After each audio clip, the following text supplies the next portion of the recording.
गावे गीत भावे गावे गीत शुद्ध करोनिया चित्त तुझ भावा आहे देव तरी हा सुलभ उपाव आणि कंची कानी गुण दोष मनान आणि तुझ भावा आहे देव तरी हा सुलभ उपाव मस्तक ठेंगणा करी संतांच्या चरणा तुझ भावा आहे देव तरी हा सुलभ उपाव विचिते वचन जेणे राहे समाधान तुझ भावा आहे देव तरी हा सुलभ उपाव तुका मने फार थोडा तरी परोपकार तुझ भावा आहे देव तरी हा सुलभ उपाव समचरण सरोजम शांत नीलाबुलाभम जगनहित पाणी मंडलम मंडलानाम तरुण तुलसीमाला कंदरम कंजनेत्र सदैवदास विठ्ठलम चिंतयामी पांडुरंगा करू प्रथम नमन दुसरे चरण संतांची त्यांच्या कृपादाने कथेचा विस्तारो बाबाची सद्गुरुदास तुका अलंकापुरी रम्य सिंहासनस्थं पराम भुजती जस्पुरदी प्रदेश विधींद्रादि देवै सदा स्तूयमानं समाधिस्थ मूर्तिं भजे ज्ञानदेवं जयांचे केल्या स्मरण होय सकळ विद्यांचे अधिकरण तिची वंदू श्री चरण श्री गुरूंची ती नमस्कारुणी आता अधिष्ठान जेथे प्रतिष्ठान देखा तिथे जन्मला तो गुणातीतैका तयाची नामे सुखे जन्म व्यता नमस्कार माझा सद्गुरु एकनाथा शरण शरण एकनाथा पायी माता ठेविला नका पाहू गुण दोष घालू दास पायांचा विठ्ठल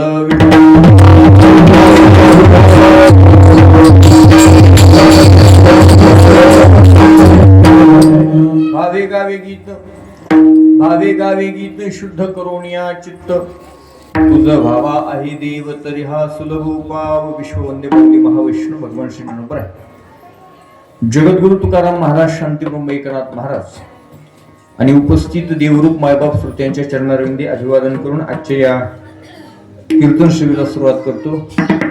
या कीर्तन निरूपणासाठी जगद्गुरु तुकाराम महाराजांचा 6 चरणांचा जवळजवळ सगळ्यांच्या पाठपरिचित असणारा गोड अभिनव असा अभंग आजच्या कीर्तन सेवेकरता निवडलेला आहे। विठ्ठल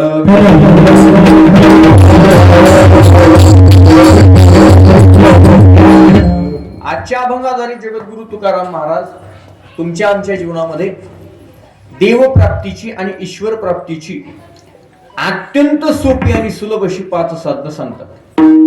थोडं लक्ष द्या।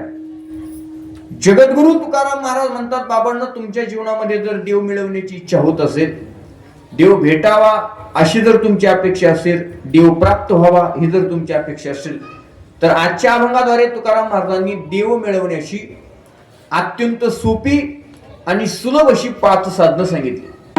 काही साधनं आहेत ती 5 अत्यंत सोपी साधनं आहेत की त्या साधनांचा विचार जर आपण आपल्या जीवनामध्ये केला तर नक्की आपल्या जीवनामध्ये देव मिळाल्याशिवाय राहणार नाही। कोणती साधनं आहेत महाराजांनी सांगितली, थोडं लक्ष द्या।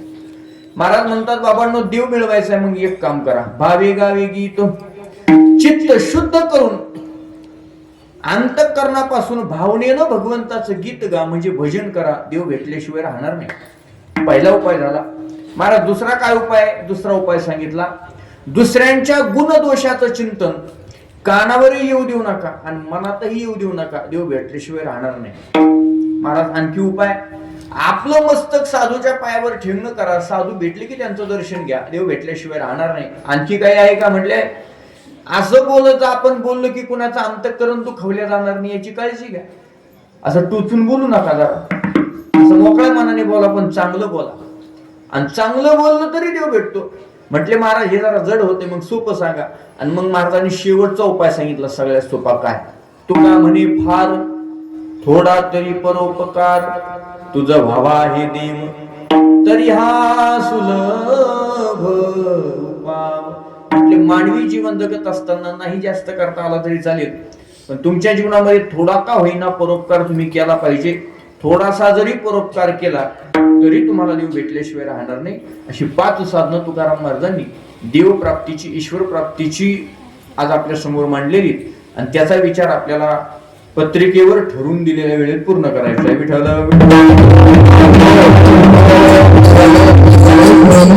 आपल्या या छत्रपती संभाजीनगर अंतर्गत असणारी आपली ही जय भवानी नगर गल्ली नंबर 61 आहे का? मला माहिती आहे, तुम्ही झोपले पाहत होते. गल्ली नंबर 11 मध्ये गेल्या अनेक वर्षापासून वर्ष 4th आहे. आदरणीय हरिभक्तपरायण श्रीमद भागवत कथा त्यांची आहे. त्यांचं गोडसं निवेदन आमचे जीवलग मित्र हरिभक्तपरायण शिवाजी महाराज दीपाने.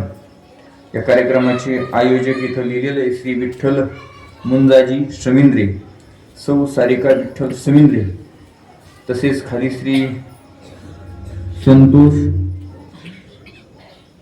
सुराशी, बरोबर ना?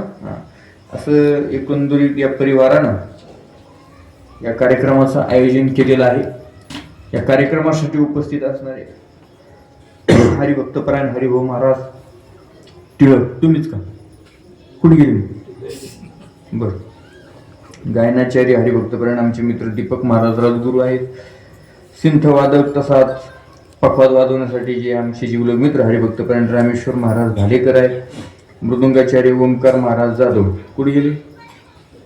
बर, हा मीच राहिलो फक्त. हा गायन सम्राट हरिभक्तपरायण आमचे बोरुडे मामा वाईगावकर, कुठे गेले? बर, ठीक आहे. आदरणीय आमचे हरिभक्तपरायण महेश महाराज या ठिकाणी. बरं झालं तुम्ही तरी आहेत की नाही कोणी म्हणा पाहिजे. चला, आमच्या ह्या 2 दिदी उपस्थित आहेत, सगळे भाविक मंडळी. आपल्याला 10 वाजता सेवा पूर्ण करायची, म्हणजे 1 तास आपल्याकडे शिल्लक. 8 ते पत्रिकेकडे 8 ते 10 थोडा उशीर झाला सुरू व्हायला, पण तरी सुद्धा वेळेवर पोहोचण्याची जबाबदारी विठ्ठल.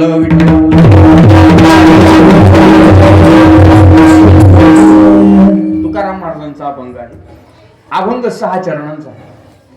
आजच्या अभंगाद्वारे जगद्गुरु तुकाराम महाराज देवप्राप्तीची म्हणजे ईश्वर प्राप्तीची अत्यंत सोपी आणि सुलभ साधनं सांगतात. महाराज, मानवी जीवन जगत असताना तुम्ही संसार करा किंवा तुम्ही परमार्थ करा, तुमच्या जीवनामध्ये काहीतरी ध्येय असलं पाहिजे. आता थोडं जर लक्ष देऊन ऐकलं तर तुम्हाला पटकन कळत. मानवी जीवन जगत असताना तुम्ही संसारात राहा किंवा परमार्थात राहा, जोपर्यंत तुमच्या जीवनामध्ये तुम्ही काहीतरी ध्येय ठरवत नाही तोपर्यंत तुमचं जीवन सफल या पदाला प्राप्त होत नाही, तुम्ही यशस्वी होऊ शकत नाही. एखाद्या क्षेत्रामध्ये जर आपल्याला यशस्वी व्हायचं असेल तर माणसानं त्या क्षेत्रातलं काहीतरी ध्येय ठरवलं पाहिजे. अगदी व्यवहारातलं उदाहरण सांगतो. आता ही विद्यार्थी मंडळ जी काही MPSC UPSC वगैरे करायला जातात, त्यांनी त्यांच्या जीवनात ध्येय ठरवलेले काय? कुणाला तहसीलदार व्हायचे, कुणाला कलेक्टर व्हायचे, बरोबर? अनेक प्रकारचे त्यांनी ध्येय ठरवलेत आणि त्या मार्गाने ते चाललेले. मार्ग सापडतो आपल्याला, गती भेटते आपल्याला, पण जोपर्यंत आपल्या जीवनात एखादं ध्येय आपण ठरवत नाही ना तोपर्यंत आपल्याला मार्गही चांगला सापडणार नाही आणि आपण त्याच्यापर्यंत जात नाही. आपल्या जीवनाला यशस्वी जीवन म्हणता येणार नाही. थोडंसं बारीक नाही का? मानवी जीवन जगत असताना तुम्ही संसार करा किंवा तुम्ही परमार्थ करा, तुम्हाला जर संसार चांगला करायचा असेल तर तुमच्या जीवनात काहीतरी ध्येय असलं पाहिजे. तुम्ही सांसारिक ध्येय ठरवा. ज्याला परमार्थात यशस्वी व्हायचंय त्यानं परमार्थिक ध्येय ठेवा. अतिशय सोप्या भाषेत सांगतो. मला सांगा, संसारिकानं आपलं ध्येय ठरवलं पाहिजे. ज्याला वाटतंय संसार चांगला व्हावा, बरं असं वाटतंय का कुणाला? कुणाला वाटत नाही माझ्या दारात एखादी 4 व्हीलर गाडी असली पाहिजे, 4-5 मजली बंगला. आता या ठिकाणी नाही जमणार, पण एखादा फ्लॅट का ना पाहिजे. आता या गल्लीतून मी बरंच सापडीत आलोय. आता आम्ही खेडेगावात राहणारी माणसं, या गल्ल्या सापडत होय रामेश्वर मारला उद्या कोणतरी आलं म्हणून आलो आम्ही इथपर्यंत. का? ध्येय जोपर्यंत आपल्या जीवनात ठरवत नाही तोपर्यंत माणूस यशस्वी होत नाही. वाक्य बोलू का? तुम्ही कुठल्याही क्षेत्रात जा महाराज, तुम्हाला त्या क्षेत्रात जर यशस्वी व्हायचं असेल तर त्या क्षेत्रातलं काहीतरी ध्येय तुम्हाला ठरवता आलं पाहिजे. पण एक सांगू का, काही अशी माणसं आहेत, ज्ञानोबा म्हणतात काही माणसं अजून जन्माला आली ना आपल्याला नेमकं करायचं काय हेच काही लोकांना माहित नाही. माझी भाषा कळते तुम्हाला, मी काय दिलं आमचा नाही. आपण जन्माला आलो आणि जन्माला आल्यानंतर आपल्याला काय मिळवायचंय, काय साध्य करायचंय, आपलं काय ध्येय, आपल्याला काय करायचं हेच काही लोकांनी ठरवलेलं नाही. सोप्या भाषेत सांगू का, काही माणसं मोघम जगत आहेत. मोघम, मोघम शब्द कळतो तुम्हाला? सहज चालता चालता एका ठिकाणी मी थांबलो आणि एक माणूस माझ्यासोबत बोलत होता. तेवढ्यात आमचे रामेश्वर महाराज आले. म्हटले गणेश महाराज त्याच्या कुठं नाद लागली, त्याचं बोलणं कुठं मनावर घेतात, ते मोघम बोलत आहे. मोघम म्हणजे ज्याच्या बोलण्याला बुडूकही नाही, ज्याच्या बोलण्याला शेंडा काहीच अर्थ नाही, त्याला म्हणायचं मोघम. काही माणसं मोघम जगत आहेत महाराज. या लागी जन्मले ती मेघ आणि जैशी वारशी विन मेघ. हो, काही माणसं मोघम. एक सांगू का, आपल्याला काय करायचं हेच काही लोकांनी अजून ठरवलेलं नाही. एक माणूस असा नुसता खायचा आणि झोपायचा. आता पोरग लग्नाला आली, पोरगी लग्नाला आली, त्या बाईनं दुसऱ्याची भांडी घासायची, दुसऱ्याचं धुणं करायचं, दुसऱ्याच्या घरात काम करायचं आणि हळूहळू कष्ट करून त्या बाईनं आपली लेकरं मोठी केली. आणि हा बाबा काहीच नाही, नुसता खायचा झोपायचं. त्याचं एवढंच काम, खायचं झोपायचं, खायचं झोपायचं. तिला कंटाळा आला, लेकरं मोठी झाली महाराज, मुलगी लग्नाला आली, मुलगा लग्नाला आला, यांचा प्रपंच करायचा. हा माणूस फक्त खातून झोपतो, काहीच करीत नाही. तिला राग आला आणि तिनं काय केलं, याच्या मित्राला फोन लावला. म्हटले भाऊजी कुठे तुम्ही? म्हटले घरीच. लवकर घरी या. अहो म्हणे झालं काय? काय झालं म्हणजे तुमच्या मित्राला समजून सांगा म्हणे. अहो झालं काय वहिनी? अहो झालं काय म्हणे, हा माणूस नुसता खातून झोपतो, काहीच करत नाही. पोरगी लग्नाला आली, पोरग लग्नाला आले, त्याचा संसार करायचा आहे, पोरीचं लग्न करायचंय, त्यांच्यासाठी 2 रुपये कमवून ठेवायचे, या माणसाला काहीच कळत नाही. बरं मी तरी कुठपर्यंत करणार आहे एकटी? आतापर्यंत लेकरं मोठी केली, पण जबाबदारी त्याने घेतली पाहिजे की नाही काय? तुम्ही लवकर घरी येण्याला काहीतरी समजून सांगा. हा दुसऱ्या दिवशी सकाळी घरी आला. वहिनी कुठे रामभाऊ? तात्पुरतं नाव म्हणतो. कुठे रामभाऊ? तिने सांगितलं आत्ताच खाऊन झोपलाय. कळलं तुम्हाला? म्हणजे जो काहीच काम करत नाही त्याला बायको सुद्धा आवाजावं घालत नाही. विठ्ठल विठ्ठल का सांगतो मी? तिनं सांगितलं आत्ताच खाऊन झोपलाय. तो म्हणला ठीक आहे जातो मी. हा आत गेला, यानं कडी वाजवली. रामभाऊ ओळखला, आपला लहानपणीचा मित्र आलाय. कारण शामराव म्हणे बऱ्याच दिवसांनी आला. बस बस बस बस. काय काम काढलं? तो म्हणला काम काय नाही रे. अरे त्या वहिनीने फोन केला, आयुष्यभर तू काही काम केलं नाही, आता लेकरं मोठी झाली, आता काहीतरी काम कर. त्यानं सांगितले अख्खी गल्ली नंबर 11 सांगून मला कटळलं, पण मी काय ऐकलं नाही. पण आता तू एवढ्या दिवसाने मला सांगायला आला, तू माझा बालपणीचा मित्र आहे, काहीतरी कर काहीतरी कर म्हणण्यापेक्षा काय कर हे तरी मला सांग. त्यानं सांगितलं एक काम कर, गावाकडे जा, थोडीफार शेती 2-4 एकर तेवढी शेती कर. तो म्हटला हात पड पाय पडतो तुझे, शेती सोडून काही सांग, मी शेती करणार नाही, दुसरं काही करतो. तो म्हटला शेती का नको? त्यानं सांगितलं शेतीचं गणित ठरलेलं आहे, खर्च निश्चित पण उत्पन्न अनिश्चित. म्हणजे खर्च जेवढा करायचा तेवढा करावाच लागतो, पण त्याच्यातून फायदा काय भेटणार आहे याची शाश्वती, यालाच म्हणायचं शेती महाराज. एक सांगू का, प्रत्येक व्यवसायात मार्जिन ठरलेलं आहे. शेती व्यवसाय जर सोडला तर प्रत्येक व्यवसायात मार्जिन आहे. साधा स्टेशनरी दुकानात तुम्ही गेला आणि 5 रुपयाचा कंगवा घेतला, त्याच्या पाठीमागे 75 पैसे 50 पैसे 1 रुपया मार्जिन आहे. शेतीतल्या कुठल्याच व्यवसायात, शेतीतल्या कुठल्याच वस्तूत मार्जिन ठरलेलं. पिकवायचं काम शेतकऱ्याचं आहे, घ्यायचं काम व्यापाऱ्याचं. असं शेती धंदा मला नको. तो म्हटला मग एक काम कर, शेती नको, 5-50 हजार पुन्हा कोणतरी भांडवल म्हणून उष्ण घे, त्याचा एखादा व्यवसाय टाक. तो म्हटला घेतले 5-50 हजार उष्णे, टाकला व्यवसाय, पुढं काय? तो म्हटला काय नाही, त्या 5-50 हजाराची 1-2 वर्षात तुला 10-5 लाख रुपये भेटतील, तू जर कष्ट केले तर. म्हणला भेटले 10-5 लाख रुपये, पुढं काय? तो म्हटला 10-5 लाख रुपये आले की पुन्हा त्याच धंद्यात गुंतवायचे, धंदा वाढवायचा, व्यवसाय मोठा करायचा. म्हटलं केला व्यवसाय मोठा, पुढं काय? म्हटले 10-5 लाख रुपये जर त्या एखाद्या धंद्यात तू गुंतवली, त्याच्यापासून तुला जवळजवळ 5-50 लाख रुपये भेटतील. आणि म्हटलं भेटले 5-50 लाख, पण पुढं काय? तो म्हणला पुढं काय म्हणजे? अरे एकदा 5-50 लाख रुपये तुला एखाद्या व्यवसायातून भेटले, पुन्हा ते पैसे घ्यायचे त्याच धंद्यात गुंतवायचे, व्यवसाय वाढवायचा, त्याच्यातून कोटभर रुपये तरी तुला. अहो 2-4 कोटी कुठे गेलेत का? 2-4 कोटी भेटले, भेटले 2-4 कोटी, पण पुढं काय? ते म्हणा काय की डोकं लावा. अरे 2-4 कोटी भेटल्यानंतर सोपं गणित आहे. म्हणला पोरीचं लग्न करायचं, पोराचं लग्न करायचं, बंगला बांधायचा, गाडी घ्यायची, उरलेले पैसे पुन्हा त्याच धंद्यात गुंतवायचे. तो म्हटला तुझं ऐकलं, मी बंगला बांधला, गाडी घेतली, पुरीचं लग्न केलं, पोराचं लग्न केलं आणि उरलेले पैसे त्याच धंद्यात गुंतवले. पण पुढं काय? आणि ते म्हणला 10-5 कोटी जर एखाद्या धंद्यात तू गुंतवले तर तू अब्जाधीश होशील आणि तू एवढा मोठा होशील की तुला पुढं काहीच करायची गरज नाही, एका जागेवर बसून काशी. आणि तो म्हणला मग मी आता काय करतो? आता माझं काय चालू? एका जागेवर बसून खाणं चालू आहे. त्याच्यासाठी एवढा कुटाणा करायची गरज काय? मी मुद्दा का सांगतो? काही माणसं अशी आहेत या मृत्यू लोकात, आपल्याला नेमकं काय करायचंय हेच काही लोकांनी ठरवलेलं नाही. मग तुकाराम महाराज म्हणतात तुम्ही संसार करा किंवा तुम्ही परमार्थ करा. ज्याला संसारात यशस्वी व्हायचंय त्यानं सांसारिक ध्येय ठरवा, आणि ज्याला परमार्थात यशस्वी व्हायचंय त्यानं परमार्थिक ध्येय ठरवा. सांसारिक ध्येय काय हो? वाढावे संतान,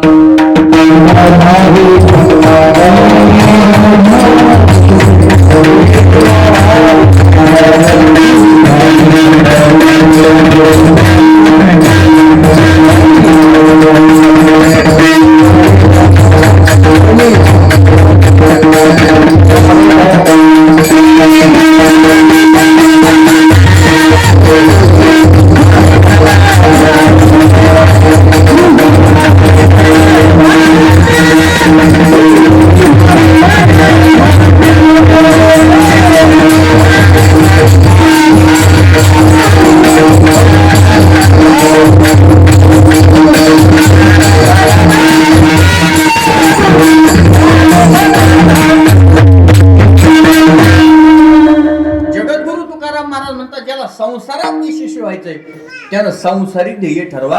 तुकाराम महाराजांनी संसारातलं ध्येय सांगितले. काय संसारिक माणसाचं ध्येय? वाढावे संतान, गृही व्हावे धनधान्य. संसारिक माणसाचं ध्येय. संसारात या ध्येयाचा जर मार्गाने तुम्ही गेले तर तुम्ही संसारात मोठे व्हाल. म्हणजे ज्याला परमार्थात यशस्वी व्हायचंय त्यानं काय ध्येय ठरवायचं? ज्याला परमार्थात यशस्वी व्हायचंय ना त्यानं परमार्थिक माणसाचं एकच ध्येय महाराज तुका म्हणे, जन्मा आल्याचे सार्थक आणि विठ्ठलची कधी खलिया. परमार्थिक जीवनामध्ये यशस्वी होण्यासाठी एकच मार्ग आहे. त्यानं परमार्थ करता करता देव मिळवला पाहिजे. त्यानं देवाची भक्ती केली पाहिजे, त्यानं नामस्मरण केलं पाहिजे. तोपर्यंत तो यशस्वी होत नाही. मग अशी काही परमार्थ मार्गाला निघालेली माणसं तुकाराम महाराजांकडे आली आणि तुकाराम महाराजांना म्हणू लागली, महाराज आयुष्यभर आम्ही परमार्थ करतोय पण देव मिळवण्याचं ध्येय आम्ही आमच्या जीवनात ठरवलेलं आहे. आता तुमच्यासारखा देव आम्हाला मिळवायचा.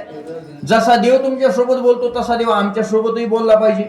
आम्हालाही देव भेटला पाहिजे. आम्ही आता आमचं ध्येय देव मिळवणं ठरवलेलं आहे. मग महाराज देव आम्हाला मिळवायचा आहे पण तुमच्यासारखा खडतर प्रवास आम्ही करू शकत नाही. तुम्ही जेवढी खडतर भक्ती केली तेवढी खडतर भक्ती आम्ही करू शकत नाही. पण तरी सुद्धा देव मिळवायचा आहे. मग आम्हाला काहीतरी मधला मार्ग सांगा, सोपी साधनं सांगा की ज्या सोप्या साधनांच्या मार्गाने आम्ही गेल्यानंतर आम्हाला देव भेटल्याशिवाय राहणार नाही. तुकाराम महाराज म्हटले देव मिळवायचा आहे, कष्ट जास्त नको, सोपा साधनं पाहिजे. मग तुकाराम महाराज म्हटले एक नाही, देव मिळवण्याची अत्यंत सोपी साधनं मी 5 सांगतो. मग त्याच्यातलं पहिलं साधन अभंगाच्या पहिल्या चरणात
तुमच्या जीवनामध्ये देव मिळवायचा, देव प्राप्त व्हावा अशी जर तुमची अपेक्षा असेल तर पहिलं साधन तुकाराम महाराजांनी सांगितलं, अतिशय सोपं सांगितलं. काय सांगितलं? भावे गावे गीत शुद्ध करून या चित्त. देव मिळवायचा आहे ना तुम्हाला, मग सोपं काम आहे. देवाचं अंतःकरण शुद्ध करून भजन करा, देवावर प्रेम करा. किती सोपं साधन आहे हो, किती सोपं साधन आहे देव मिळवण्याचं. काहीच करायचं नाही, फक्त अंतःकरण शुद्ध करायचं, देवाचं भजन करायचं, प्रेमानं भावनेनं. फक्त एवढं सोपं साधन आहे. भजन करायचंय, पण कसं करायचंय? प्रेमानं करायचं. आपल्याला जी ठरवून दिलेली वेळ आहे ती पूर्ण करायची म्हणून भजन करायचं नाही. दिवसातून काहीतरी वेळ देवाचं भजन करायचं म्हणून करायचं नाही. जोपर्यंत अंतःकरणामध्ये देवाबद्दल प्रेम निर्माण होत नाही, तुम्ही केलेली कुठलीच साधना देवापर्यंत जात नाही. एक वाक्य बोलू ना, संसारावर आपलं जेवढं प्रेम आहे त्याच्यातलं 5% प्रेम जर देवावर केलं तर दुसऱ्या दिवशी देवदारात उभा राहतो. फक्त 5% करून पहा. इथं माणसं, शिवाजी महाराज माणसावर प्रेम करायला तयार नाही तर देवावर कधी करणार? साधं गणित आहे. एक बाई मला म्हटली, महाराज तुम्ही खोटं बोलता. म्हटलं झालं काय? तुम्ही म्हटले माणसाचं माणसावर प्रेम नाही. म्हटलं खरं आहे. ती म्हटली अजिबात नाही, माझ्या नवऱ्याचा माझ्यावर लई जीव आहे. म्हटलं कशावरून? ती म्हटली, पान महाराज, माझा नवरा रोज संध्याकाळी घरी येताना माझ्यासाठी 5 पानाचा विडा आणतो. किती? 5 पानाचा. संध्याकाळी तिचा नवरा भेटला. का रे? म्हटलं बायकोवर तुझा फारच जीव दिसतो. तू म्हटलं महाराज तसं काय नाही. अरे मग न चुकता रोज संध्याकाळी घरी येताना 5 पानाचा विडा का आणतोस बायकोला? तू म्हटलं महाराज त्याचं काय, एकदा का तिला 5 पानाचा विडा दिला की 10 मिनिटं तिचं तोंड जरा गप राहतं, घरात जरा शांत शांत वाटतं म्हणून आणतो, प्रेम वगैरे काही नाही. असं तुमच्या गल्लीत कधी घडत असेल तर सोडून द्या, हा योगायोग समजा. का? माणसं कधी माणसावर प्रेम करायला तयार नाहीत, आपण देवावर कधी प्रेम करणार आहेत? कधी प्रेम करणार आहेत? म्हणून जोपर्यंत अंतःकरणापासून देवावर काही लागत नाही व देवाला. असं थोडं आहे की ज्याच्याकडे जास्त पैसा त्याला देव भेटतो आणि ज्याच्याकडे पैसा नाही त्याला देव भेटत नाही. आणि तसं जर असतं तर ज्ञानेश्वर महाराजांनी हरिपाठामध्ये स्पष्ट दिले ना, द्वारकेचा राणा का तुमच्या हरिपाठात कौरवा घरी, कुठे? पांडवा घरी. आणि पहाते पांडवा अखंड वनवासी. थोडं वाक्य लक्ष ठेवून आहे का?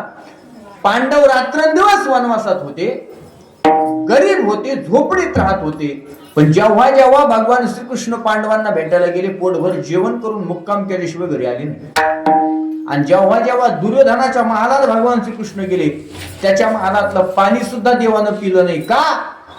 पांडव दरिद्री आहेत पण तरी देव मुक्काम करायचा. कौरव श्रीमंत आहेत पण त्यांच्या महालातलं कधी पाणी देवानं घेतलं नाही. का? देव तुमच्या अंतःकरणातलं प्रेम पाहतो, तुमची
गायन करणं पखवत सोपं वाटतं तुम्हाला? त्याला काय बसा वाजा तुमच्यातले एवढं सोपे नाही महाराज, कष्ट करावं लागतं.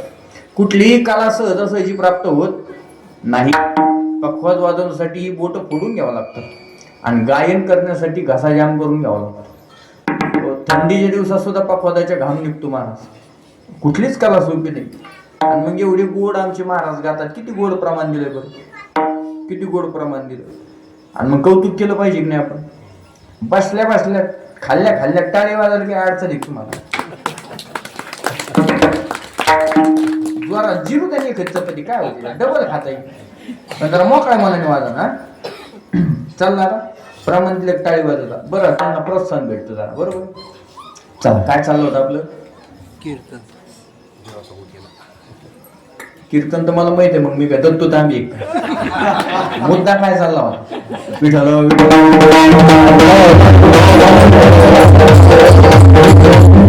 घोर प्रेमाचा भुकेला हा जी दुष्काळ होता याला काही लागत नाही देवाला मारा तुम्ही अंतःकरणापासून देवावर प्रेम करायला शिकाव एक सांगू श्रीमद भागवतामध्ये एवढा गोड प्रसंग आहे आता माझ्या समोर शिवाजी महाराज बसलेले भागवतात तो प्रसंग येणारच आहे समोर आल्यानंतर त्यांच्या समोर काय सांगू पण शॉर्टकट सांगतो एक आठवडा म्हणून पटकन पांडवांना 13 वर्षाचा वनवास भोगला आणि वनवास भोगून पांडव दुर्योधनाच्या समोर उभे राहिले थोडं लक्ष देऊन ऐका फार मार्मिक जर लक्ष दिलं तर पटकन कळते पहा देवाला प्रेम लागते बाकी काही नाही 13 वर्षाचा वनवास पांडवांनी भोगला आणि दुर्योधनाच्या समोर उभे राहिले आणि पांडव म्हणतात दुर्योधना तू सांगितल्याप्रमाणे 13 वर्षाचा वनवास आम्ही भोगलेला आहे आमचं राज्य आम्हाला देऊन टाक दुर्योधन म्हणला राज्य वगैरे तुम्हाला काहीच भेटणार नाही आले त्या पावली पाठीमागे निघून पांडव निघून आले भगवान श्रीकृष्णाजवळ आले आणि भगवान श्रीकृष्णाला म्हटले दुर्योधन आमचं राज्य आम्हाला देत नाही भगवान म्हटले मी आहे ना तुम्हाला काय करायचं चला आणि भगवान श्रीकृष्णाने उद्धवजीच्या हाताला धरलं उद्धवजीला घेऊन हस्तिनापुरात गेले दुर्योधनानं देवाचं स्वागत केलं आणि आसन टाकलं दुर्योधनानं देवाला बसायला पण देव बसले नाही म्हणे मला गडबड आहे उद्धवजी सोबतच गडबड आहे काय काम काढलं देवा दुर्योधनानं देवाला विचारलं देवानं सांगितलं दुर्योधना काहीच नाही 13 वर्षाचा वनवास पांडवांनी भोगलेला आहे ठरल्याप्रमाणे त्यांचं राज्य त्यांना देऊन टाक दुर्योधन म्हणला देवा आमच्या भावकीचा प्रश्न तू कशाला डोकं लावतो मधी आमचा आम्ही पाहून घेऊ राज्य द्यायचं का ठेवायचं तू कशाला डोकं लावतो पाहुणा आलास पाहुणा म्हणून राहा दोन घास खान निघून जा तुला काय करायचं आमच्या भावकीतलं दुर्योधनाचा असा प्रश्न उत्तर ऐकल्याबरोबर देवाला राग आला आणि देवानं दुर्योधनाला काय सांगितलं माहितीये दुर्योधना सत्तेचा अहंकार आणि संपत्तीचा अहंकार एवढा चांगला नाही अरे अर्ध राज्य देऊन टाक सगळं द्यायचं नसेल तर दुर्योधन म्हणला अर्ध सुद्धा देणार नाही अरे 5 गाव सुद्धा नाही अरे 1 गाव दे शेवटी दुर्योधन म्हणला सुईच्या टोकावर मावेली एवढी जमीन सुद्धा पांडवांना देणार नाही ठरलं देवाला राग आला महाराज आणि देवानं दुर्योधनाला तत्वज्ञान सांगायला सुरुवात केली देवानं सांगितलं दुर्योधना तुझ्याकडे अहंकार आहे त्याचं कारण आहे तुझ्याकडे सत्ता आणि संपत्ती पण एक सांगू दुर्योधना सत्तेचा आणि संपत्तीचा अहंकार माणसानं कधीच करायचा नाही त्याचं कारण आहे सत्ता कालही आपली नव्हती ना आजही आपली नाही आणि संपत्ती कालही आपली नाही आणि आजही आपली नाही जमीन तीच आहे 7 बाऱ्यावरची किती पिढीची नावे बदलत गेली आपलं नाव 7 बाऱ्यावर किती दिवस राहणार तुम्ही विचार केलाय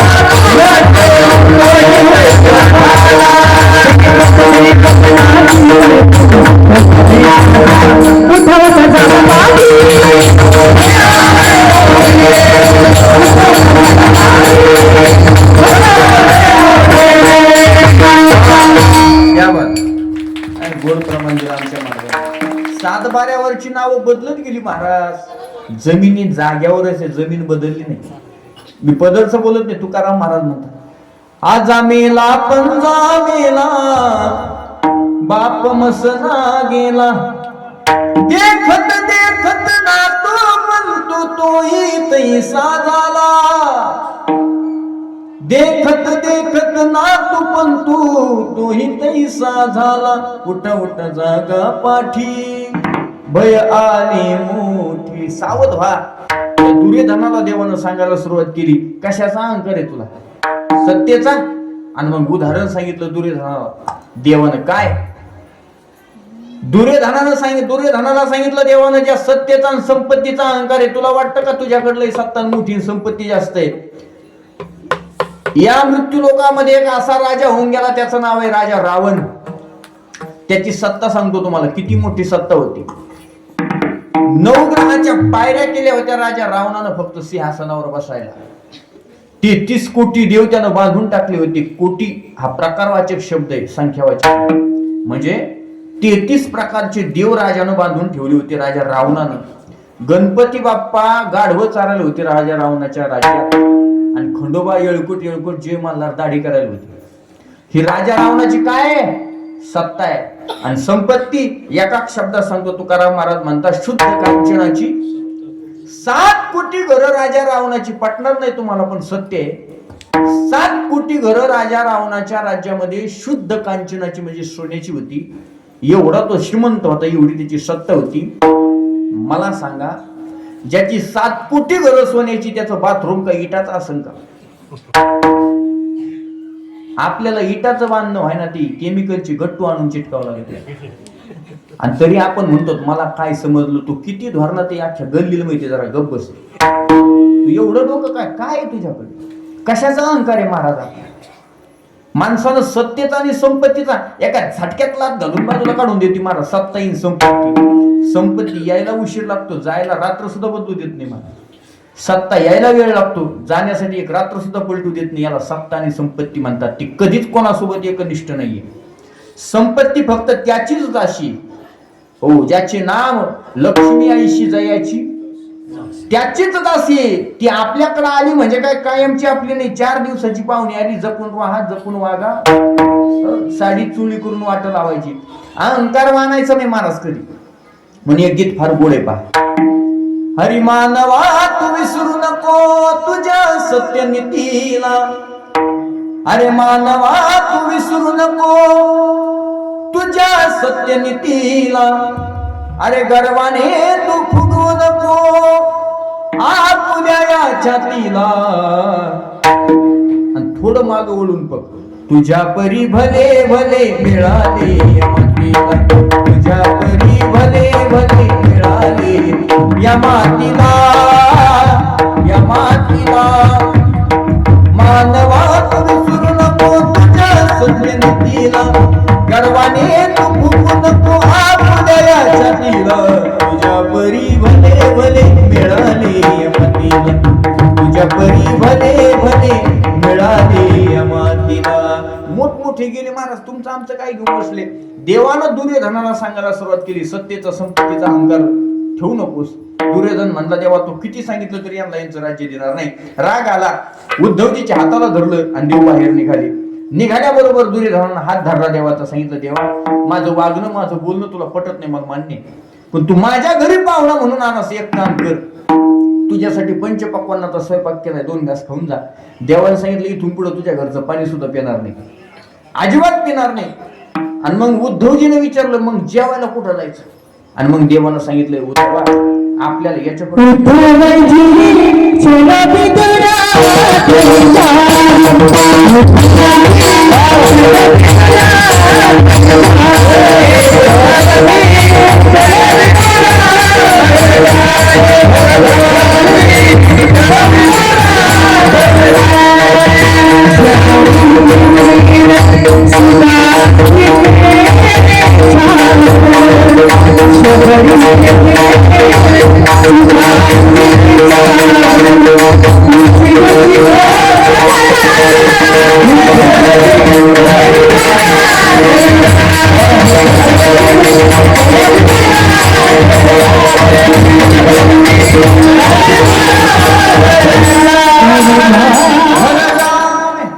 काय प्रेम असेल देवाचं. देवानं उद्धवजीच्या हाताला धरलं महाराजांना, फरा फरा ओढत नेलो आणि देवानं सांगितलं, उद्धव आपल्याला जेवायचं पण दुर्योधनाच्या घरचं नाही. मग उद्धवाजी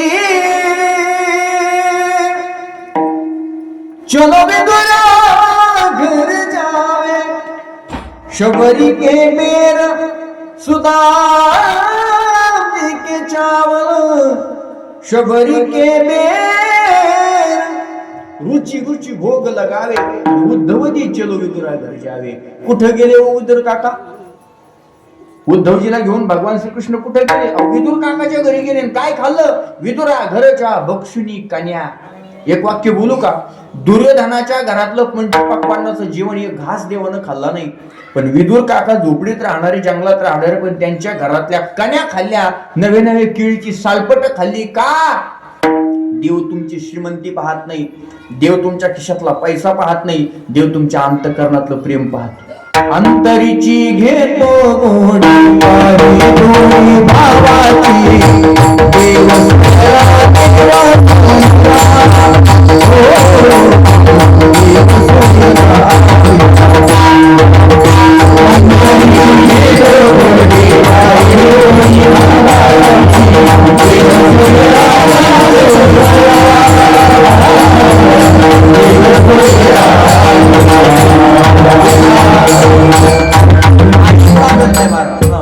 अंतरीची घेतो गोडी पाहे जोडी भावाची. तुम्हाला त्या देवावर अंतःकरणापासून प्रेम करता आलं पाहिजे. म्हणून तुकाराम महाराज म्हणतात, तुझं भावा हे देव तरी हा सुलभ उपाव. काय उपाय सांगितलाय? भावे गावे. शुद्ध भावनेनं चित्त शुद्ध करून भगवंताचं गीत गा. देव भेटल्याशिवाय राहणार नाही. म्हटले महाराज हे गायन करणं आम्हाला जमत नाही. आलं तुमच्या लक्षात? गायन करून देव मिळवणं सोपं. कुणाला? जो गायक आहे त्याला. काही ज्याला याच्यातलं काहीच येत नाही त्याला.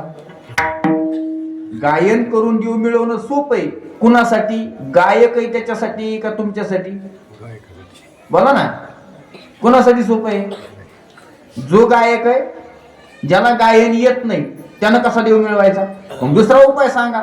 महाराज म्हटले दुसरा सांगतो. अनेकांची कानी.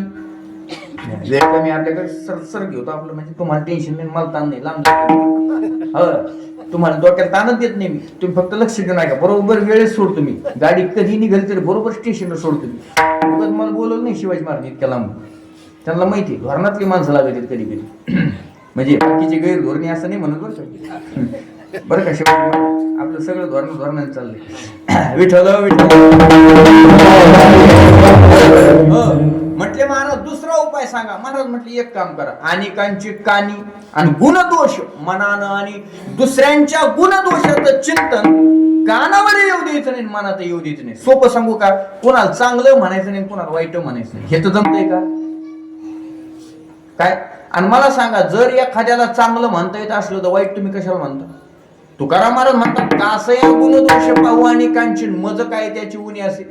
तुकाराम महाराज म्हणतात, दुसऱ्याचे दोष पाहण्याच्या अगोदर माणसानं स्वतःचं अंतःकरण तपासलं पाहिजे की मी किती पापी आहे, मी किती अवगुणी आहे. आपण सरळ व्यवहारात म्हणतो दुसऱ्याकडे एक बोट केली की आपल्याकडे किती बोट आहे?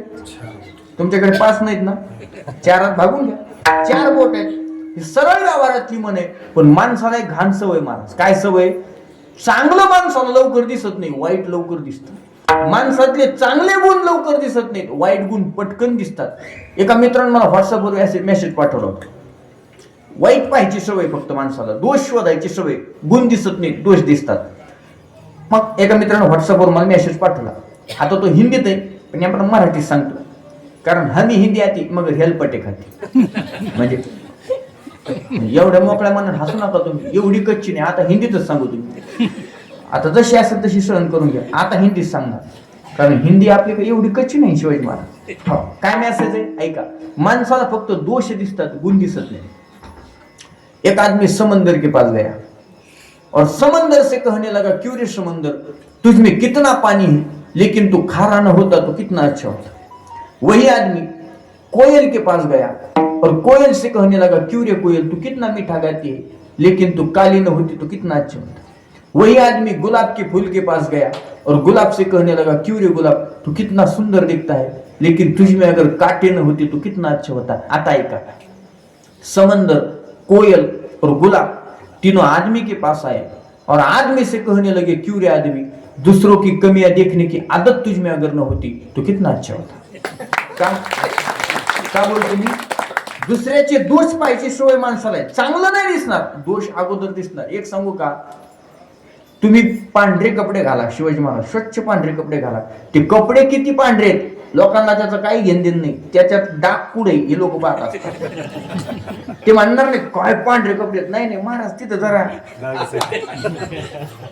शिवाजी महाराज जरा तिथं कुकाचा टाक, नाही भागवत करताना जरा जपदार, पण बाकीचे कपडे पांढरे. लोकांना त्याच्याशी काहीच घेणं देणं नाही, लोक फक्त डाग शोधत असतात. का सांगतो मी? गुण लवकर लोकांना दिसत नाही, दोष लवकर दिसतात. महाराज म्हणतात एवढं डोक्यातून काढून टाका, अनेकांची कानी गुणदोष मनानं आणि कुणाचे गुणदोष पाहिजेच नाही. महाराज एवढं जरी आयुष्यभर सांभाळलं तरी देव भेटला. हे मी बोलत नाही, कोण बोलतय? अभंग तुकाराम महाराजांचा. तुकाराम महाराज म्हणतात लोकांच्या टिंगला करायचं सोडून दिलं ना तरी देव भेटला. अनेकांचे काने आणि गुणदोष मना न आणि तुझं व्हावा हे देव. म्हटले महाराज हा उपाय सोपा आहे, पण जरा जास्तच सोपा आहे. म्हटले का? अहो सकाळी उठलून कोणाच्या टिंगल टावळी केली नाही तर आमचा दिवस चांगला जात नाही. आणि तुम्ही म्हणतात करू नका देव भेटन, आणखी उपाय सोपा सांगा. म्हणते एक काम करा, मस्तक ठेंगणा साधूच्या पायावर डोकं ठेवा, देव भेटल्याशिवाय राहणार नाही. म्हटले महाराज साधूच्या पायावर डोकं ठेवल्यानंतर देव भेटतो, पण साधू भेटणं अवघड आहे ना. साधू भेटणं सोपं आहे का? अगदी सोपं सांगतो. साधूच्या पायावर डोकं ठेवलं की देव भेटतो. महाराज डोकं ठेवलं की देव भेटतो, नक्की भेटतो. याच्या एक पुढचं वाक्य बोलू का? थोडं बारकाईने जर ऐकलं ना, थोडं मार्मिक आहे म्हणून विनंती करतो, थोडं लक्ष देऊन ऐका. साधूचा नुसतं दर्शन जरी आपल्या डोळ्यानं झालं तरी देव भेटतो. महाराज प्रमाण देतो, संत दर्शने हा लाभ पद्मनाभ जोडला. साधूचं नुसतं दर्शन होऊ द्या महाराज डोळ्यानं तरी देव भेटतो. याच्या पुढचं बोलू का? संत चरण रज लागता सहज आणि वासनेची हरी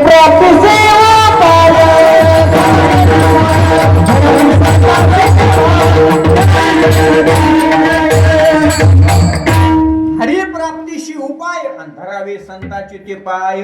अहो साधूचं नुसतं दर्शन झालं, पायाचा स्पर्श झाला तरी देव भेटतो. साधूच्या पायाचा स्पर्श जर आपल्या शरीराला झाला ना महाराज, अहो देव भेटतो. तुम्ही म्हणाल महाराज एखाद्या साधूचा स्पर्श आपल्या शरीराला जर झाला, एखाद्या साधूच्या पायाचा स्पर्श जर आपल्या शरीराला झाला तर देव भेटतो. काही पुरावा आहे महाराज तुमच्याकडे? रामायणातला एक पुरावा सांगतो, पुढे चालतो ऐका. साधूच्या पायाचा फक्त स्पर्श आपल्या शरीराला होऊ द्या महाराज, देव भेटतो. रामायणात प्रसंग असा आहे, सेतू बंधनात सेतू बांधायचं काम सुरू होतं. तिथे एक खारुताई होती. खारुताई माहिती? प्रत्येक वानर आपल्या हातात येईल एवढं दगड उचलायचा त्या समुद्रात टाकायचा. तिथे एक खारुताई होती. माहिती खारुताई केवढी असते? 7-8 फूट. तुमच्या गल्लीत 7-8 फूट खाली केवढी असते? छोटीशी असते. महाराज माणसं लय हुशार आहेत महाराज. माणसाने प्राण्यांसोबत सुद्धा नाते लावले. किती हुशार आहे सांगू? चंद्राला आपण काय म्हणतो? चंद्रासोबत काय नातं आहे आपलं? मामा. चंद्राला मामा, बरोबर. चंद्राला मामा आणि मांजरीला मावशी. किती हुशार आहे. चंद्राला मामा, मांजरीला मावशी. मग माझा सरळ प्रश्न आहे, तुम्हाला पटलं तर हो म्हणा, नाही तर नाही म्हणा. आपण चंद्राला मामा म्हणतो, मांजरीला मावशी म्हणतो. मग बोक्याला मामा म्हणलं काय हरकत आहे? बोक्याला मामा म्हणा, नाही तर मामाला बोक्या म्हणतात. असं करू नका. मामाची जरा इज्जत. काय सध्याची परिस्थिती अशी महाराज, अख्खं जग आपल्यावर नाराज असलं तरी चालतंय, पण मामा खुश पाहिजे. कल्याण सगळ्यांना कळायचे, जे राहिले त्यांनाच कळत. विठ्ठल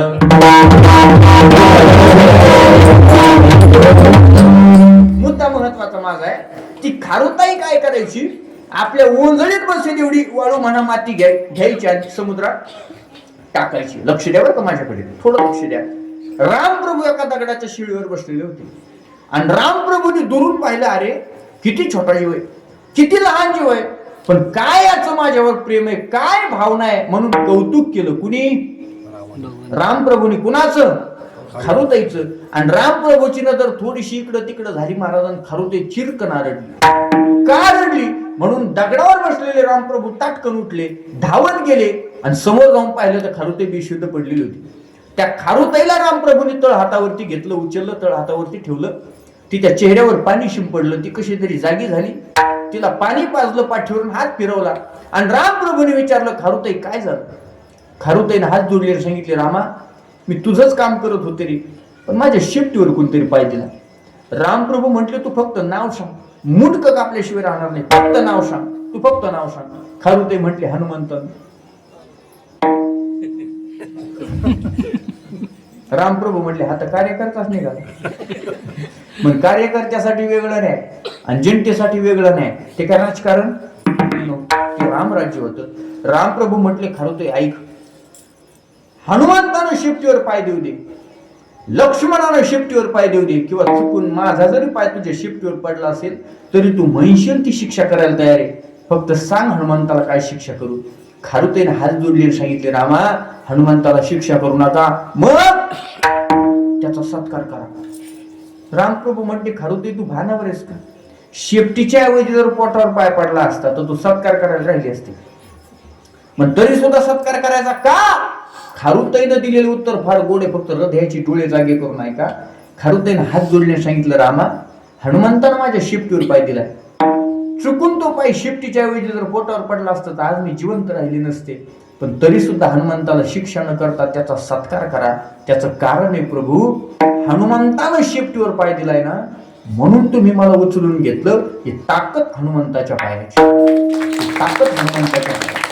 जोपर्यंत हनुमंताच्या पायाचा स्पर्श माझ्या शरीराला झाला नाही ना महाराज, तोपर्यंत तुम्ही माझ्याकडे धावत आले नाही, तुम्ही लांबून मला पाहत होते. पण जोपर्यंत हनुमंताच्या पायाचा स्पर्श माझ्या शरीराला झाला नाही तोपर्यंत तुम्ही मला उचलून घेतलं नाही.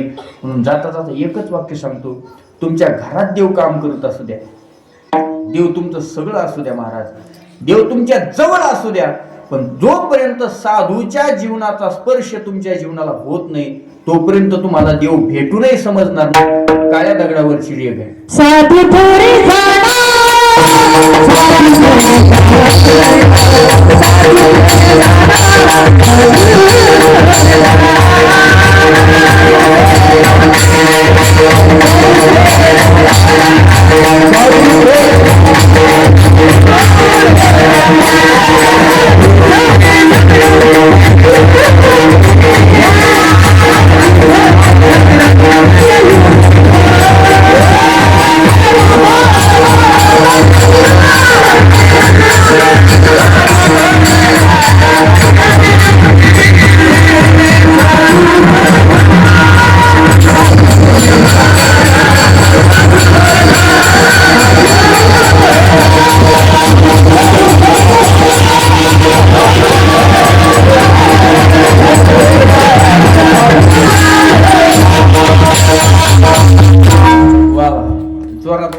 बेंबीच्या देठापासून वळत आहे लेकरू, जरा वाज कौतुक करील. हे असंच आहे महाराज, शिवाजी महाराज काय आहे, लोकांची भावना वेगळी असते. आता ही सगळी शिवाजी महाराज वगैरे ओळखीची त्याच्यामुळे जाऊ द्या, पण लोकांचा महाराज मंडळीकडे पाहण्याचा दृष्टिकोन जरा वेगळा आहे. कसं आहे, लोकांना महाराज म्हणजे कीर्तनाला महाराज शिवाजी महाराज मी सांगितलं, पण महाराज कसा पाहिजे, त्याला बॉडी पाहिजे, अशी जाडी पाहिजे, टप्पू टप्पू दिसला पाहिजे, असं जाड काय नांगराला धरायचा किंवा काय करायचं. महाराज जाड असू नाही तर पातळ असू, काय करायचं, खायला जास्त लागत आहे जाड असल्यामुळे. त्याच्यामुळं नवीन गावात गेलो का गाडीच्या खाली उतरल्यावर लोक मला येऊन विचारतात काय महाराज पुढे, आणि मग मी कोणी. त्याच्यामुळं जाड माणूस मी सोबत नेत नाही, हे बारीक असते आपल्यासाठी, जाड माणूस सुद्धा संग नाही. अहो कारण आमच्या सोबत एकदा ते जरा तब्येतीनं चांगले महाराज होते, आणि गावजवळ आणून गाडीच्या खाली उतरलो, मी उतरलो, लोकांना हे जरा तब्येतीनं चांगलं हेच महाराज, आणि त्याला काही येत नव्हतं, नुसतं माझ्या सांग होत हिंडत धोतर बितर. लोक सारे त्यांच्या दर्शनाला, म्हटलं जाऊ लोक आज रोज आपलं घेते, एक दिवस त्यांचं घेतले दर्शन, मरणाची दक्षिणा गोळा झाली, पुढे देतोय मग मला. हे असं का, आता लोकांना जाड महाराज पाहिजे. आता विंचू किती लहान असला तरी ठणका बरोबर आहे, ठणका सारखाच आहे. मला मुद्दा सांगायचा आहे, साधूचं नुसतं दर्शन झालं देव भेटतो, साधूच्या पायाचा स्पर्श झाला तरी देव भेटतो. म्हणून तुकाराम महाराज म्हणतात, मस्तक ठेंगणा करी संतांच्या चरणात तुझं भावा हे देव तरी हा सुलभ उपाव. महाराज म्हटले दुसरा उपाय का, म्हटले एक काम करा, वेची देवचन जेणे राहे समाधान. असं बोलत जा, आपण बोललो की कोणाचा अंतःकरण तू खवल्या जाणार नाही याची काळजी घ्या. माणसाचं बोलणं कसं असं सांगू, ज्ञानोबांची ओळी सांगतो. तैसे साच आणि मवाळ मितले आणि रसाळ शब्द दैशी कल्लोळ अमृताची. माणसानं असं बोलावं महाराज, आपण बोलायला लागलो की समोरच्याला वाटलं पाहिजे यानं बोलत राहावं मी ऐकत राहावं. आपण असे बोलतो तर आपण बोलायला सुरू केली की लोक ह्या गल्ली सोडून दुसऱ्या गल्लीत निघून जाते. आपलं बोलणं सोपं आहे. आपण सहज बोललो तर अख्खी गल्ली भांडायला उठती मला. आणि समोर आल्यानंतर विचारलं का रे काय म्हणलं, काय नाही भाऊ मी सहज बोललो पण आग लागली माग. हे आपलं बोलणं आहे माग. आपण काय लय धोरणात बोलतो का काय. अहो कसं असलं पाहिजे, कसं बोलावं माणसानं, गोड बोलावं. बोलो ऐसा बोले आणि जेने बोले विठ्ठल डोले. आपण बोललो की विटेवरच्या पांडुरंगाला सुद्धा असं वाटावं त्यानं डोलावं आपल्या बोलण्यावर. असं आपलं बोलणं असावं महाराज. तुमचं बोलणं जर चांगलं असेल, एक सांगू का, अख्खं जग आपलंच होतं, फक्त माणसाचं बोलणं चांगलं पाहिजे. सगळी लोक प्रेम करतात माणसावर, फक्त बोलणं चांगलं पाहिजे. आता राजकारणाचा काय माझा विषय नाही, पण राजकारणातलं एक व्यक्तिमत्व माझ्या फार आवडीचं आहे, स्वर्गीय अटल बिहारी वाजपेयी. मी काय कोणत्या पक्षाचं नाही, मला काही घेण देण नाही. आम्ही सगळ्या पक्षाचे एकनिष्ठ कार्यकर्ते माणसं आहे. आम्हाला कोणत्याच पक्षाची काही घेण देण नाही. पण मी सांगतो का, माझ्या आवडीचं व्यक्तिमत्व अटल बिहारी वाजपेयी यांचं बोलणं असं होतं, म्हणतात ते जर बोलायला उभा राहिली तर विरोधक सुद्धा शांत चित्तानं ऐकायची, एवढं वजनात बोलणं होतं. बोलण्यात वजन होतं, गोडवा होता महाराज अटल बिहारी वाजपेयी. असं म्हणतात ती एकदा प्रचार करत करत बिहारमध्ये गेली आणि बिहारमध्ये त्यांनी फार मोठी प्रचार सभा घेतली. आणि ज्या दिवशी अटल बिहारी वाजपेयी यांनी बिहारमध्ये प्रचार सभा घेतली त्याच दिवशी लालू प्रसाद यादव यांनी टीका केली अटल बिहारी वाजपेयीवर. लालू प्रसाद यादव म्हटले, हमार बिहार मा तोहार का काम. जमलं आपण प्रयत्न करायला काय अडचण आहे. हमार बिहार मा तोहार का काम आहे म्हणजे आमच्या बिहारमध्ये तुझं काय काम आहे. दुसरं कोणी असं म्हटलं असं ते बापाचे का बिहार. पण अटल बिहारी वाजपेयी यांचा स्वभाव एवढा शांत, बोलणं एवढं गोड होतं. त्यांनी दुसऱ्या दिवशी प्रचार सभा घेतली, स्टेजवर गेले, माईक हातात घेतला आणि मग अटल बिहारी वाजपेयींनी बोलायला सुरुवात केली. ते म्हटले, कल हम जब बिहार गए तो हमारे लालू भाई ने हमसे पूछा कि हमारे बिहार में तोहार का काम है, लेकिन मैं अपने भाई लालू जी से कहना चाहता हूँ, लालू जी आप केवल बिहारी हो, हम अटल बिहारी है. पाहता काय माझ्याकडे घेतलं जिंकून सगळं. मुद्दा काय, तुमच्या बोलण्यात जर ताकद असतील तर माणसं जवळ येतील, अख्खं जग आपलं होईल. तुकाराम महाराज म्हणतात, देवही बोलण्यानं भेटतो, वेची ते वचन जेणे राही समाधान. तुम्ही जर चांगलं बोलत राहिले, आपल्या बोलण्यानं कुणाचं अंतःकरण जर तुम्ही दुखवलं नाही तर देव तुम्हाला भेटल्याशिवाय नाही. हा परमार्थच आहे. महाराज म्हटले एवढे उपाय सांगितले, याच्यातलं जर काही जमत नसलं तर तुकाराम महाराज म्हटले मग शेवटचा उपाय सांगतो काय.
टाळी वाजवायची.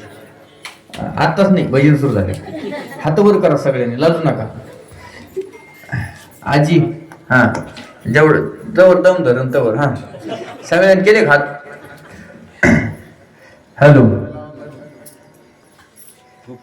चला. ज्ञानदेव तुकाराम, ज्ञानदेव तुकाराम, ज्ञानदेव तुकाराम, ज्ञानदेव तुकाराम, ज्ञानदेव तुकाराम.